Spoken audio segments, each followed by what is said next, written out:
Hello. This video is going to elucidate the fact that psychiatry is the one world religion, the one world government of the modern day age. I'm going to show you a couple of slides here and prove that psychiatry is a religious philosophy and not a science, but a one world religious cult, which has decidedly taken over the entire world in the same way that the church had prior. There's no single institution that has taken over the legal powers of governments other than psychiatry. Psychiatry is compulsory, and it makes the claim of it being medical and scientific. What I'll show you here, there's no difference between it and a religion because the concept is philosophical. And it makes no proofs. It provides no evidence of science of the mind. The same mind which it is claiming to treat. Now, to understand how psychiatry is a religion, you must first understand the philosophy behind its claim that it's scientific and medical. The pathologization of certain philosophies which don't go along with the narrative. You see, the false narrative of psychiatry, that narrative is of physicalism or materialism, particularly what they call Cartesian materialism, which states that all mental functioning arises from the brain. That's the first assumption of psychiatry. The first, not just assumption, it's also a lie. Because secondly, just like any other religion, it is also dualist in the fact that it categorizes behaviors as good and evil, as healthy and unhealthy, which I will show you has to do with slavery and mind control, because certain behaviors are wanted from slaves and other behaviors are unwanted. This is part of the coercive and manipulative aspect of psychiatry, and that its goal and its purpose is to enslave and control that which we call the free mind.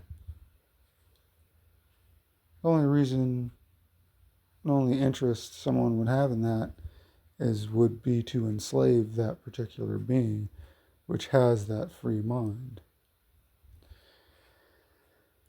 Okay, in reality, the substance of the brain is not the mind, but is against the true essence, the source in the cosmos, which is the mind.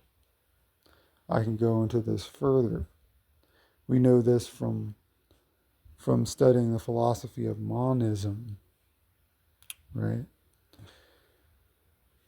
Where ideal monism, as I showed a couple of slides ago, is the exact opposite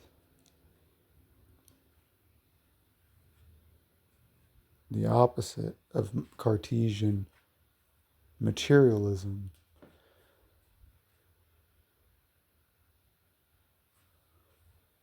As you see the types of monism here, I'm going by pretty quickly, but you get a general idea and you can pause and see for yourself.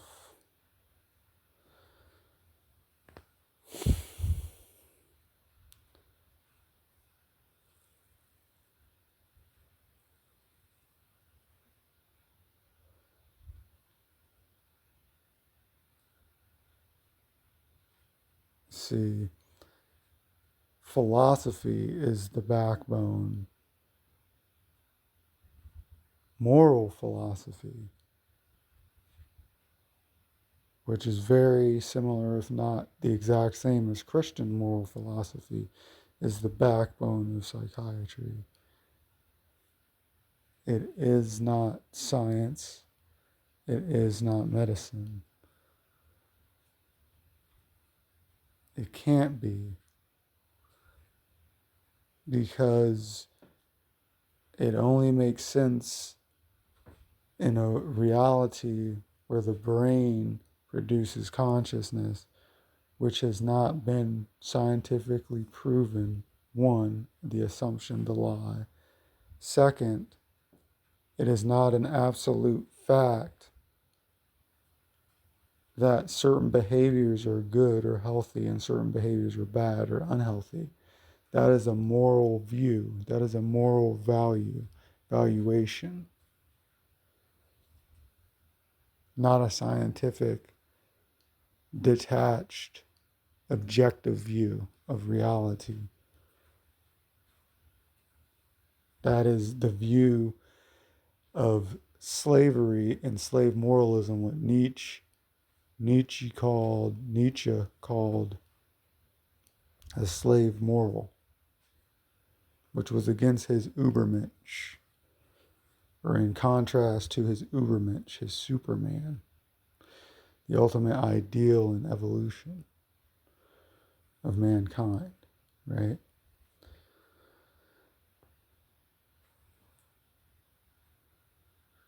So we're looking at monism versus dualism.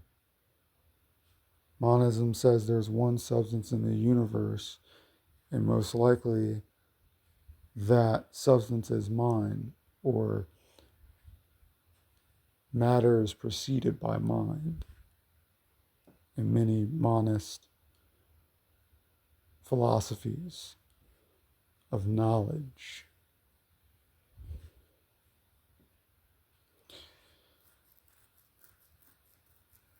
As you see here, we have a direct definition of Cartesian materialism. It says that everything conscious comes from the brain. There is so much evidence against this. Even if there's evidence for this, there's so much evidence that shows that consciousness is not directly caused by the brain. Now, computation is, and the experience of sensation, the experience of pain is. And psychiatry is not making these definitive distinctions when it is morally judging disease versus health states. It is, in fact, lying to uphold the status quo of the slave state. And the compulsory enforcer of the slave state, which is a one world government, a one world religion under what we call theocracy, a compulsory state religion, is that you are a slave and you believe in materialism. And there's this correspondence,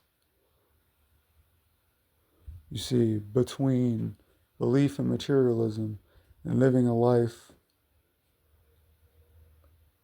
of slavery, of wage slavery, of servitude in every aspect, in your beliefs, in your actions, everything, being servile to what others think, what others want you to do, what they want you to believe, being very self-abrogating and abrogating your own experience of existence to what you're being told.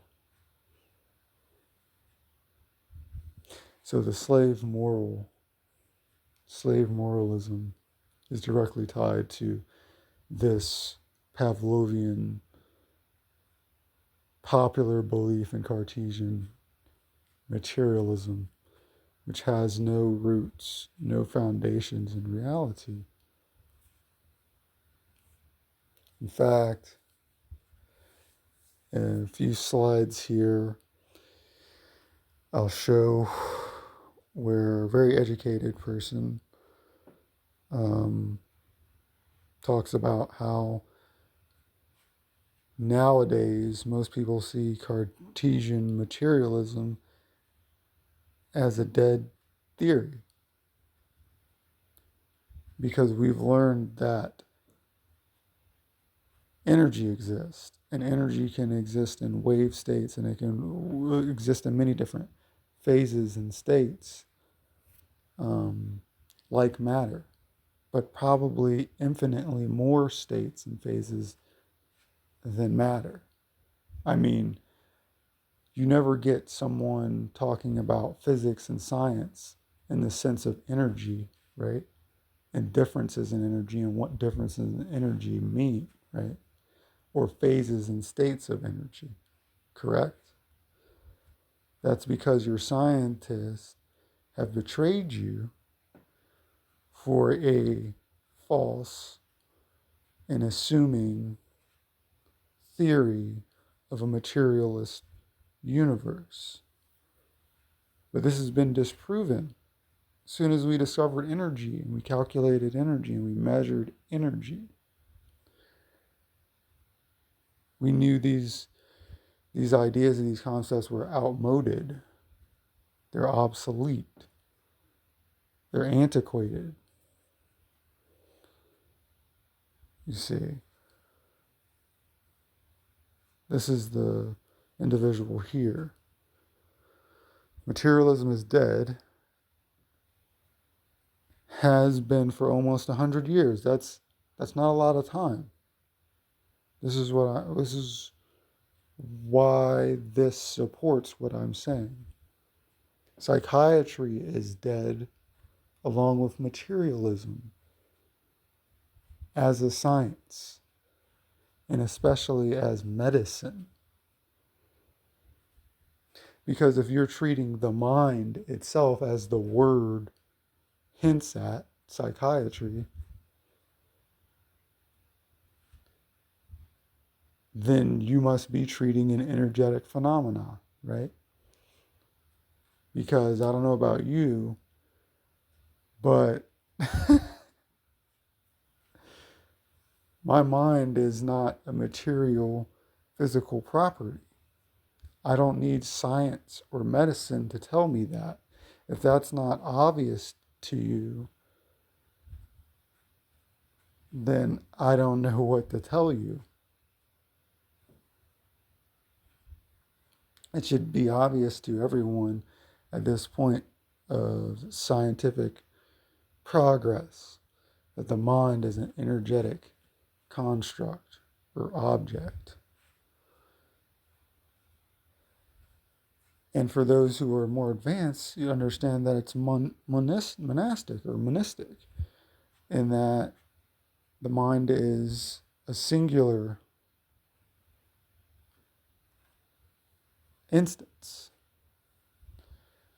We share minds because the mind is one. We share fields of awareness. We recognize each other as individuals, but in a oneness, in a state of oneness, right? We can recognize the same thing and be of the same mind, be of one mind. I don't want to get too far into that because that gets into telepathy and the transcendental reality of the absolute reality or the ultimate reality, which is that everything is psychic, which is panpsychism and panentheism, which has been proven, really, if you look at it, if you know where to look, it's been proven by the development of AGI and ASI, that is, advanced artificial general intelligence, as well as artificial superintelligence.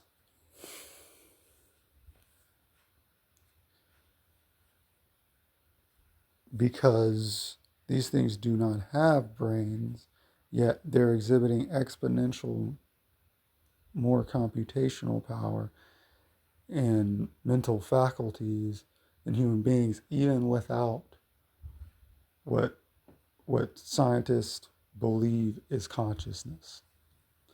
So these beings, these AGI, these ASI, which are no more than electrical energy, right, at the end of the day, have exponentially more intelligence than humankind. That should tell you something about the true nature of existence. Okay, because psychiatry is reifying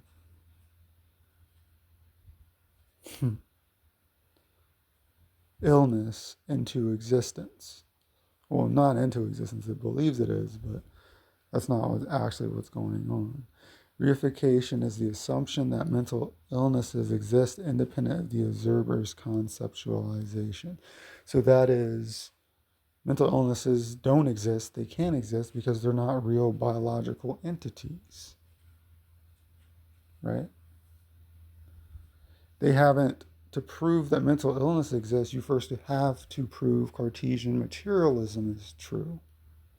Psychiatry has not done that work. Therefore, there is no health state of a mind where a mind is submissive and slave-like, and it only follows the behaviors which are seen as good. These are all assumptive conceptualizations which do not exist outside of a Christian moral understanding of God and good and bad, and that God is basically your slave master, and God is basically a mind controller, right? Psychokinetically, that keeps you on the proper path and behaving in the right way and seeing things the right ways, being a vessel for the mind of God, basically, right? And God is this separate entity that is going to judge you on your obedience, that is, on your slave obedience to it, right? Outside of that context, psychiatry makes no sense. Outside of this, the Christian worldview of God as a slave master, right? And a caretaker in that role as slave master, it makes no sense. How would it? Think about it. It is a Christian theocracy. That's what psychiatry is. Christian moral theocracy. It's a one world government. And it even describes it in detail here on this Wikipedia, where it talks about an author who describes, okay, what a state is. When you look at it, it doesn't sound like a very good thing, and that's because it's not. And psychiatry doesn't seem as nonviolent, nebulous, and good and caring as it advertises itself to be, right? Because slavery was also the same deal, right? Where this was patristically being done for someone else's good, right? Alexander Went defines the state as an organization possessing a monopoly on the legitimate use of organized violence within a society. According to Went, a world state would need to fulfill the following requirements: monopoly on organized violence. States have exclusive use of legitimate force within their own territory. Legitimacy, perceived as right by their populations and possibly the global community. Sovereignty, possessing common power and legitimacy. Corporate action, a collection of individuals who act together in a systematic way. Now, psychiatry satisfies all these things. It argues that a world government would not require a centrally controlled army or a central decision-making body. Again, it doesn't. Psychiatry doesn't have that either. As long as the four conditions are fulfilled. In order to develop a world state, three changes must occur in the world system. Universal security community. Now, this has to do with this thing in America called the TAPS Act, or this bill, HR 8 something, 848 or something, or like that. A couple years back when they tried to get it passed, and it is basically pre-crime and pre-diagnosis, like the film Minority Report, based on the Philip K. Dick novel, which was about precognition and finding criminals before they commit crimes. Okay, so now, even though this doesn't make sense because there's no biological basis for mental illness, because mental illness is literally the equivalent in Christianity to sin or demonic possession. Okay, we have states which are pre-diagnosing you, like in the conception of Soviet Russia, where we had sluggish schizophrenia. Sluggish schizophrenia was a schizophrenia where they didn't need to have any symptoms, nor biological or genetic proofs of any illness whatsoever.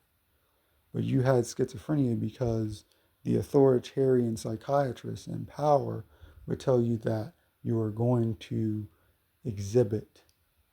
You had latent schizophrenia that would exhibit the symptomatology itself somewhere down the line because you were at risk.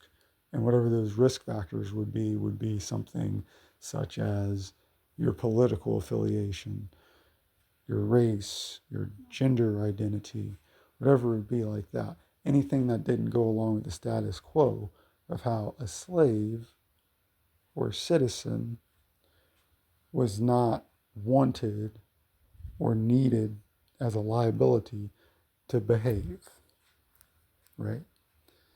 So what we're dealing with in psychiatry is a totalitarian, authoritarian Christian theocracy, which tells you who to vote for, how to identify, what to believe, what to think, when to go to the restroom, when not to, when to wipe. You understand? This is the reality. Okay. What Thomas Zaz, psychiatrist, apostate psychiatrist, called pharmacracy. Okay. Pharmacracy. I just call it psychiocracy or psychocracy because it's a psychiatric slave state and everyone's a part of it via government corruption, making psychiatry compulsory, making drugging, forced drugging compulsory. And it is compulsory by law. When you read the mental health codes, they read just like slave codes did. And what people fail to realize is when I'm saying what I'm saying, I have proof to back up everything I'm saying in history, but this history has been purposely covered up in order to manipulate and deceive the populace. If you don't believe that psychiatry is a Christian theocracy, totalitarian theocracy, you need look no further than the Louisiana slave code noir, which were the slave code laws in America and Louisiana. Okay? The government enforces a state religion. I'll get to this in a moment, where I'll show you the slave code noir of Louisiana, and that you had to be Roman Catholic Christian in order to own slaves, and your slaves also had to be Roman Catholic Christian. And so by the time you get, and I will make another video which will continue on this and show you more evidence of this, by the time you get to do deinstitutionalization for psychiatry, you have mental health codes, and you also have the Civil Rights Act of 1866, right? So coincidentally, all these things are in place for the mental health codes to come along, right, and tell you that if we believe as the state, and by the way, the psychiatrist acting as a state actor, which no one pays attention to, but that's a fact, and is a state priest of a Christian in a Christian sense, who has been given, you have been literally sold to by the state, and as a slave of the state. Citizen is a deceptive term.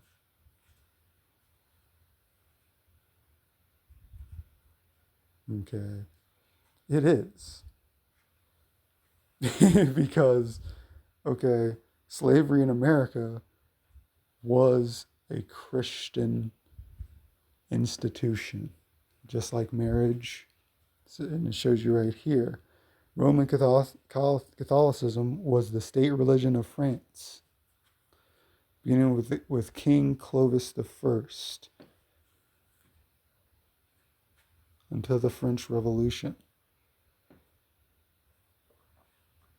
French Revolution. Benjamin Rush, the inventor of biological psychiatry, advocated for Christianity in public life.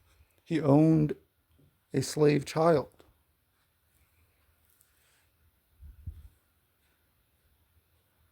But psychiatry is not Christian.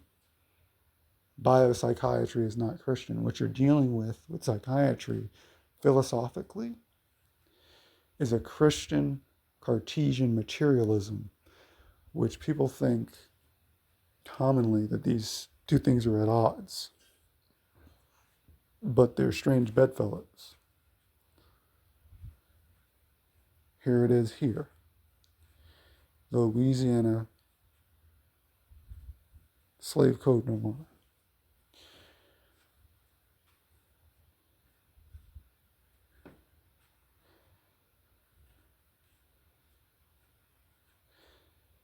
There's 54 articles.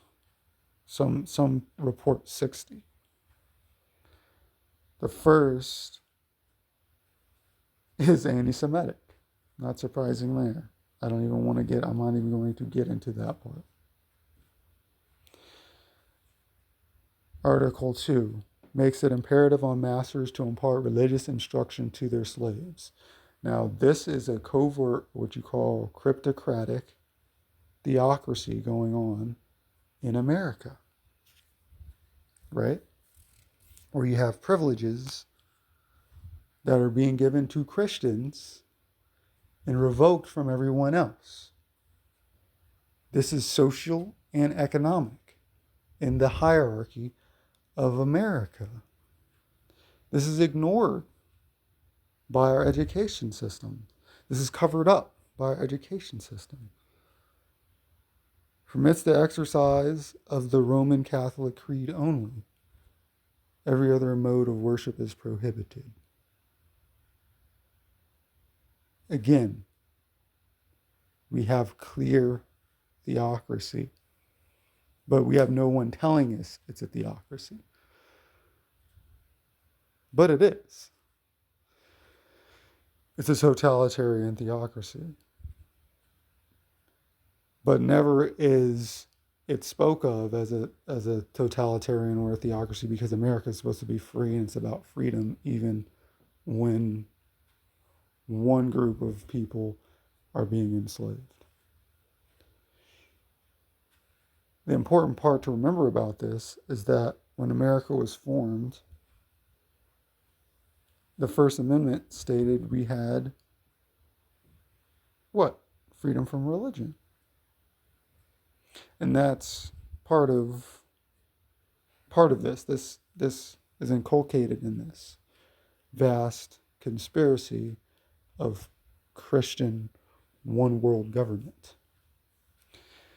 And I haven't even got into the history of the church and how they ruled the world, and how that was literally a one world government and a one world religion, and that power has not shifted since those times, because psychiatry is the continuation of the dominant world dominance by the Christian zeitgeist and paradigm. Okay? It simply entered itself into medicine and science, right? And made itself seem medical and scientific the same way it did when it rationalized Black African slavery in America and created these slave codes, right? Negroes placed under the direction of supervision of any other person than a Catholic are liable to confiscation. You can't make this up. Sundays and holidays are to be strictly observed. All Negroes found at work on these days are to be confiscated. Can't make this up. So pre-independence America was, and always is, and will be, a Christian patriarchal theocracy. Please prove me wrong, because I have just given you the evidence. Okay, I will continue this at a later date.